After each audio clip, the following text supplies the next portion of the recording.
Bonjour à vous, fidèles téléspectateurs de l'émission École et Société. Très heureuse de vous retrouver encore une fois aujourd'hui pour pouvoir parler de l'éducation.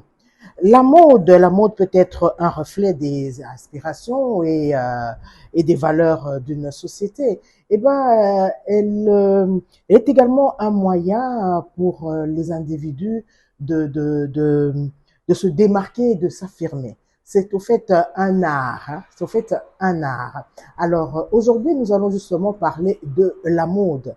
Nous allons parler de la mode, une façon pour un peuple de vendre sa richesse culturelle. Alors, mais avant de parler de vous parler de notre invité d'aujourd'hui, alors je vous demanderai de suivre un peu cet extrait.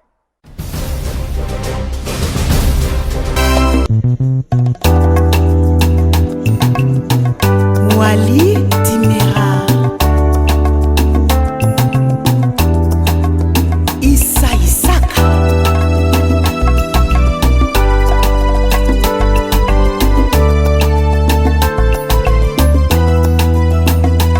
Yomoninga nanga ataya, Yosipo mingo lelo yo, Obosani baninga.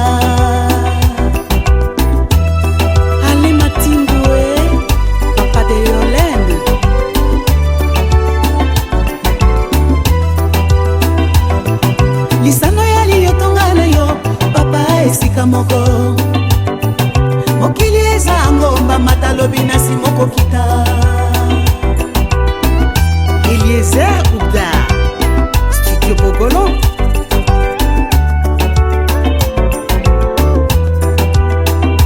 Pasi na mona pona yo obosani nyoso mwana ya mama kosala bolamu na mokili nzambe akopambola yo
Voilà, c'est signé Lydia Design. Voilà, c'est notre invitée d'aujourd'hui, Madame Lydia Nsambayi. Elle est styliste modéliste, créatrice de Young Molato Design Foundation et initiatrice du festival dénommé Kinshasa Mboka, Kinshasa Mboka Masano, c'est ça, et mais également enseignante à l'Institut des Arts et Métiers ISAM en sigle. Alors, Madame Lydia, bonjour à vous. Parlez-nous un peu de vous, de votre fondation, mais également de ce festival Kinshasa Mboka Masano. Mais en fait, pourquoi Kinshasa? Kinshasa n'est pas la RDC.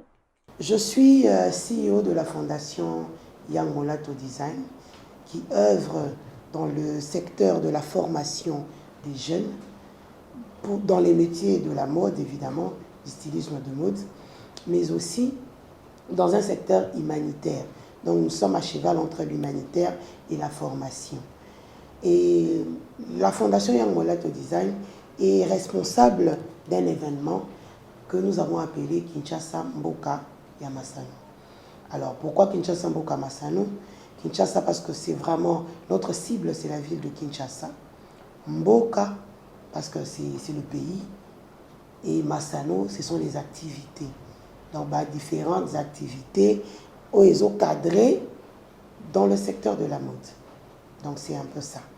Cet événement, je l'ai créé depuis 2019 et mine de rien, nous sommes déjà à 5 éditions. Et parce qu'il y a eu certaines années, on a eu à avoir 2 éditions, en même temps un grand show et une soirée de gala. Donc actuellement, nous sommes à 5 éditions de Kinshasa Mboka Masano. Ok, merci à vous. Alors, Young Molato Design Foundation, nous comprenons que c'est une structure sans but lucratif et qui essaye qui évolue dans le social et dans l'éducation en RDC. C'est très bien. Mais Madame Lydia Nsambayi, modéliste, styliste et modéliste, mais également membre d'un parti politique. Et les deux, de la mode à la politique, est-ce facile pour vous de relier les deux? La question est un peu délicate, mais je crois qu'on peut y répondre aussi facilement. La politique gère la société et la culture fait partie de la société. C'est la politique qui dirige, qui montre les voies à suivre. Quelle est la politique culturelle que nous pouvons adopter en RDC et principalement dans le secteur de la mode vestimentaire. Donc pour moi, je crois que ce n'est pas difficile, étant donné que la politique élabore le système de gestion, la manière de fonctionner.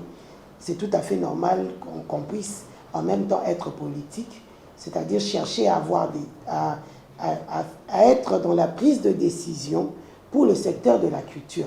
C'est vraiment dans ce cadre-là que moi je suis dans la politique. Donc je ne laisse pas la culture. La quatrième édition du festival Kinshasa Mboka Masano, c'est basé sur 3 axes, notamment la création, la réalisation et la présentation. Que pouvons-nous nous attendre cette fois-ci de cette 5e édition? La 5e édition va apporter des nouveautés. La nouveauté, c'est justement la thématique de la 5e édition. C'est 450 couleurs. Alors, qu'est-ce que nous entendons par 450 couleurs? Dans les 450 couleurs, nous voyons les 450 ethnies de la RDC. Luba, Congo, Mushilele, Pende. Nous avons demandé aux stylistes qui sont venus pour la 5e édition de pouvoir réfléchir sur les 450 ethnies. Quelles sont les propositions que nous pouvons faire en rapport avec nos ethnies? Évidemment, la démarche ici, ce n'est pas de rester dans le passé. Est-ce que Baluba, Bazakola, Tarafia, on reste dans le passé? Non, ce n'est pas ça. C'est une démarche évolutive. Je prends un masque, je m'en inspire. Je prends un jupon de raffia, je m'en inspire. Pour créer des vêtements modernes mais qui rappelle nos 450 ethnies. C'est pour ça que nous avons parlé de 450 couleurs. Et je crois que, à la différence des 4 premières éditions, je crois que le show sera vraiment très à la hauteur. Donc je vous invite aussi d'être là. Venez voir de quoi les stylistes congolais sont capables. Et je crois que vous en sortirez très émus et contents. 400 couleurs égale 400 ethnies de la RDC. Ça, c'est une très bonne chose. Une façon pour ce festival Kinshasa Mulato de vendre même la culture congolaise. C'est très bien. Et mais bon, que pensez-vous de la culture vestimentaire en RDC? Et mais également, je poserai ma question de savoir mais comment est-ce que l'État congolais devait normalement s'impliquer dans dans la culture vestimentaire en RDC justement, mais également bon, c'est très bien ce que vous faites, mais il me semble que vous rencontrez sans doute des difficultés. La culture vestimentaire souffre énormément. Des fois, nous n'en parlons pas assez, bien qu'il y ait des piliers qui chaque jour viennent marteler concernant ce sujet, mais nous souffrons énormément parce que nous manquons justement de culture vestimentaire. Si nous devons faire une comparaison par rapport au Ghana, au Nigeria, à l'Afrique du Sud, voire même les pays maghrébins, en RDC, nous manquons de culture vestimentaire. Nous sommes incapables de mettre à profit notre mode traditionnel et de l'utiliser dans la modernité. C'est vraiment une erreur capitale. Parce qu'aujourd'hui, vous allez dans les mariages, vous allez dans les festivités, vous trouverez plutôt les gens s'habiller comme au Ghana, habillés comme un roi nigérien. Ça n'a aucun sens. Pendant que nous, là, nous avons un centenaire d'utilisation du pagne wax qui ne nous appartient pas d'ailleurs, parce que j'ouvre rapidement la parenthèse et je la referme, mais nous l'utilisons, ce pagne, ça fait plus de 100 ans. Mais nous sommes incapables de nous imposer au regard de notre culture. Je pense que quand même, nous devons nous revoir quant à ce. Mettre en avant la culture traditionnelle, vestimentaire de la RDC, à travers les designs traditionnels. Je parle ici, quand je parle des designs traditionnels, je vois le tissu, je vois les modèles. Donc je crois que c'est quelque chose que justement la politique devrait nous aider à faire asseoir. Parce que c'est la politique qui dicte des lois, qui dit que désormais en RDC, les codes vestimentaires sont ceux-ci. Quand vous êtes dans la sphère décisionnelle, vous devez vous habiller un tout petit peu comme ça. Quand vous êtes étudiant, vous vous habillez comme ça. Quand vous êtes élève. Donc la politique peut nous aider à faire asseoir pendant une dizaine d'années une culture vestimentaire forte. Mais évidemment, en appuyant aussi l'industrie textile. Parce qu'il ne peut pas y avoir de culture vestimentaire tant que l'industrie textile ne fonctionne pas. Il n'y a pas d'industrie, nous ne créons rien en RDC en termes de tissu, voire même le raffia qui est traditionnel, nous ne faisons pas un effort de le moderniser. Je crois que c'est quand même un défaut pour notre nation et mon combat dans la politique est très clair, je reste culturel, mais dans la politique, désormais. Mesdames, Mesdemoiselles et Messieurs, honorables ministres, Excellences, distingués invités, tous à vos titres respectifs. Bonsoir. Bonsoir. Notre joie est grande de vous recevoir en ce jour pour célébrer l'événement appelé Kinshasa Moka Yamasala. C'est vrai que beaucoup se sont étonnés de cet intitulé-là. Il y a des gens qui m'ont demandé, mais c'est quoi encore cette histoire Kinshasa Moka Yamasala. Est-ce qu'on se dit que Kinshasa ça ne marche pas? Est-ce qu'on se dit que Kinshasa, on blague un peu trop? Non. On va peut-être s'habituer désormais à entendre ce nom parce que nous voulons que ce défilé soit récurrent. Kinshasa, nous sommes dans la ville de Kinshasa. Mboka, c'est la ville. Masano, ce sont les activités. Seulement, nous sommes allés pêcher ça en Lingala. Ce défilé que nous organisons en ce jour met en lumière le travail des stylistes de la ville de Kinshasa, dont moi-même je fais partie. Non seulement cela, mais il met en lumière le travail de la fondation que je dirige aussi, la fondation Yamolato Design. C'est quoi la fondation Yamolato Design? C'est une fondation que nous avons créée de notre initiative, bien sûr, pour résoudre les difficultés que nous avons énumérées dans la ville de Kinshasa, liées au secteur de la mode vestimentaire. Nous sommes stylistes, nous avons fait des études, mais nous nous sommes rendus compte qu'il était difficile pour nous de trouver du travail, d'être autonome. C'est ça la grande difficulté. Vous finissez vos études et vous vous retrouvez nulle part. Vous vous faites créatrice d'une marque qui n'existe que dans votre tête et dans votre téléphone. C'est une grande difficulté. C'est comme ça que nous avons pensé à cet événement. Nous sommes allés voir la ville qui, nous espérons désormais, va nous accompagner pour cet événement. Dans le cadre de l'autonomisation, nous sommes aussi allés voir l'OPEC, qui est notre partenaire privilégié, pour permettre de récupérer les jeunes qui sont passés soit dans les études ou pas du tout, et les orienter vers la pratique de leur métier. Un diplôme est important, ça c'est sûr, mais la pratique du métier est encore plus importante. Alors c'est comme ça qu'aujourd'hui nous vous convions à cet événement. Vous allez voir défiler devant vous plusieurs stylistes. Vous allez voir défiler devant vous plusieurs mannequins qui vont essayer d'exprimer ce qu'il y a au fond d'eux, évidemment, un peu comme Madame la Tortue, essayer de libérer leur pouvoir créateur, montrer ce que le styliste congolais et quinois en particulier est à mesure de faire. Kinshasa Mboka Masano est un événement récurrent. Désormais, chaque fin de l'année, donc au mois de décembre, désormais, chaque début mois d'avril, vous allez nous retrouver.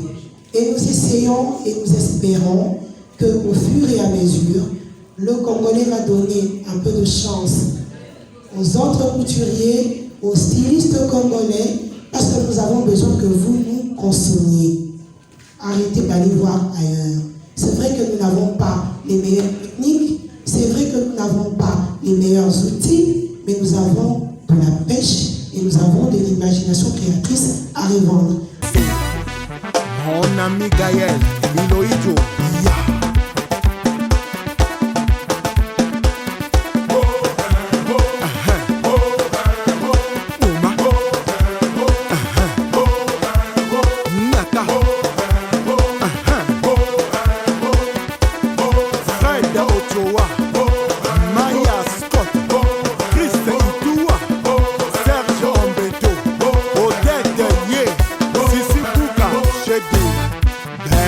Le meilleur et donc les points à Toya Labouni.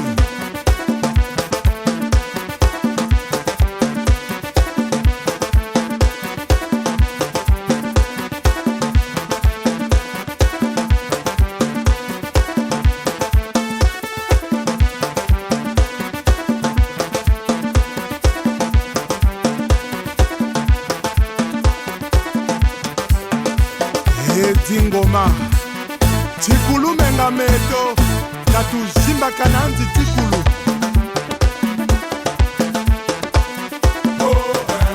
Shimba Bonga Zakala Telema Ablo Diallo Yirikacho Tikotisa Shimba Bonga Zakala Telema.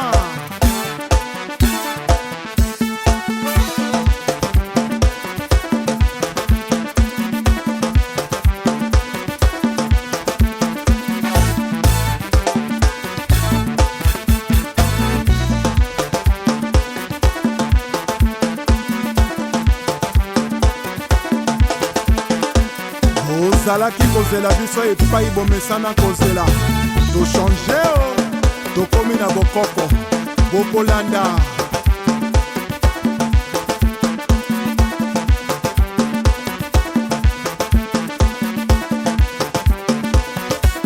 baril ya pétrole. Le mot de la fin reste simple, consommons congolais. Pour moi, c'est vraiment ce mot-là, il englobe toute notre difficulté, toute notre passion. Consommons congolais. Quand vous et moi, nous consommerons suffisamment congolais, les stylistes arrêteront de se plaindre. Nous ferons vibrer la nation congolaise telle que vous voyez les Giorgio Armani le faire dans leur pays, telle que vous voyez les Gianni Versace le font dans leur pays, tels que vous voyez les Yves Saint Laurent, les Jean-Paul Gaultier. Ils sont devenus des références. Nous nous habillons en RDC Jean-Paul Gaultier. Mais pourquoi pas les Européens s'habiller en Lydia Design? Je crois qu'à un certain moment, nous devons améliorer notre façon de faire les choses. Et nous pourrons en ce moment parler vraiment d'une culture vestimentaire en RDC. Le rendez-vous est pris. Nous vous attendons le 14 avril 2023 à Sultani River pour vivre un moment inédit de mode. Un moment inédit, 100% congolais. Il ne s'agit pas d'une marque congolaise qui est venue faire la mode en RDC. Et j'espère que vous soutiendrez désormais Kinshasa Mboka Masano. Parce que c'est du 100% congolais. Une Congolaise qui met en musique des stylistes congolais pour valoriser la mode congolaise, je crois que c'est inédit. Et j'espère que ceux qui me suivent en ce moment accepteront de bien vouloir venir à cette soirée et participer à cet événement qui, je suis sûre, sera inédit dans les annales de la mode en RDC. Voilà, nous sommes à la fin de cette émission École et Société. Merci à vous, Madame Lydia Nsambayi, styliste et modéliste, initiatrice même du festival Kinshasa Mboka Masano. Et voilà, Kinshasa Mboka Masano est un événement purement culturel et touristique, ça il faut le dire. Et c'est un événement qui permet de promouvoir la culture congolaise. Ayons donc notre mode vestimentaire et faisons la différence, mais surtout imposons notre culture. Et c'est ça.